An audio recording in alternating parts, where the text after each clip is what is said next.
Hey you all, welcome back to Fluenta Institute. I'm Deepak, Dharra, English trainer, and today I'm going to teach you some interesting words that you can add in your vocabulary, and that will help you a lot to enhance your English skills. And definitely, if you use these words, it will take your English to the next level. And if you want to join our online courses, and if you want to be a fluent English speaker, so you can see the numbers are flashing upside, so you can contact us on those numbers. So let's get started. तो आपने सुना होगा call. वैसे तो call का मतलब क्या होता है? Call has a meaning that is bulana.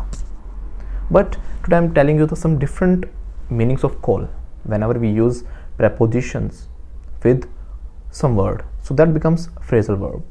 And do you know what is the meaning of phrasal verb? जो कि दिखती कुछ और मीनिंग कुछ और होता है. जैसे कि मैंने बोला कॉल, लेकिन मैंने बोला कॉल अप तो मीनिंग बदल गया. मैंने बोला कॉल ऑन तो फिर से मीनिंग बदल गया. मैंने बोला कॉल डाउन तो फिर से मीनिंग बदल गया. तो क्या होते हैं इन वर्ड्स के मीनिंग? छोटे छोटे हम चेंजेस करेंगे कॉल के अंदर और देखते हैं क्या क्या मीनिंग में चेंजेस आ जाते हैं. So the first word is call. Call means किसी को बुलाना. Hey I am calling you, right? It means I am calling you, मैं आपको बुला रहा हूँ. Hey Salman is calling you, Salman आपको बुला रहा है. सो कॉल मीन टू से बुलाना. दीपक सर कैटरीना बुला रही है आपको, तो कैटरीना इज कॉलिंग यू.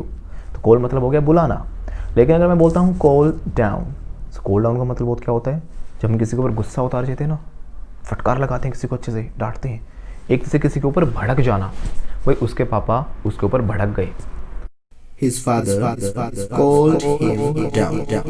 तो उसके पापा उसके ऊपर भड़क गए. तो भड़कने की इंग्लिश क्या हो जाती है? Call down. और अगर हम बोलते हैं call on the carpet, call on the carpet का मतलब होता है फटकारना, किसी को डांट लगाना. तो कल मैंने उसको बहुत डांट लगाई. इतनी बार कहा सब्सक्राइब कर दे, नहीं करता सब्सक्राइब, तो मैंने उसे कल डांट लगाई. I called him on the carpet. तुम्हें भी डांट लगानी पड़ेगी. I will call you on the carpet. तो कॉल ऑन द कारपेट का मतलब क्या हो गया? किसी को फटकारना है, डांट लगाना. कॉल डाउन किसी के ऊपर भड़क जाना.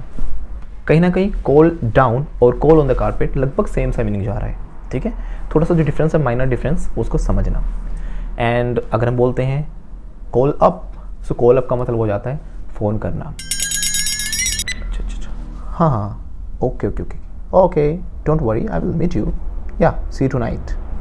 कौन फ़ोन कर रही है? कैटरीना मुझे फ़ोन कर रही है. Katrina is calling me up and she is calling me on. She is calling me on. तो मैंने बोला she is calling me up and she is calling me on. Calling me up का मतलब हुआ वो मुझे फ़ोन कर रही है, and she is calling me on, it means वो मुझे बुला रही है. सो कॉल ऑन का मतलब होता है बुलाना. सो ये थे कुछ इंटरेस्टिंग वर्ड्स जो कि कॉल के साथ ही हमने अलग अलग वैरायटी के जो वर्ड्स थे वो सीखे थे. और आप आइल्स का एग्जाम करना चाहते हो, पीटी टोफल करना चाहते हो, तो आपके पास they should be a lexical variety of words. Whenever you have a lot of words, आप एक ही चीज़ के लिए अलग अलग वर्ड्स यूज़ करते हो, उसी को एक ही बात को अलग अलग तरीके से कहते हो. So definitely you can hit good bands in IELTS exam. तो ऐसे आइल्स की कोचिंग लेना चाहते हो, स्पोकन अपनी सुधारना चाहते हो, so whatever you want to do, if you want to just upskill yourself in English, so don't worry, we are here to help you out of it. So thank you very much. I hope that you must have liked this video, and if you have liked it, please share, like, subscribe, and don't forget to hit the bell icon. Thank you.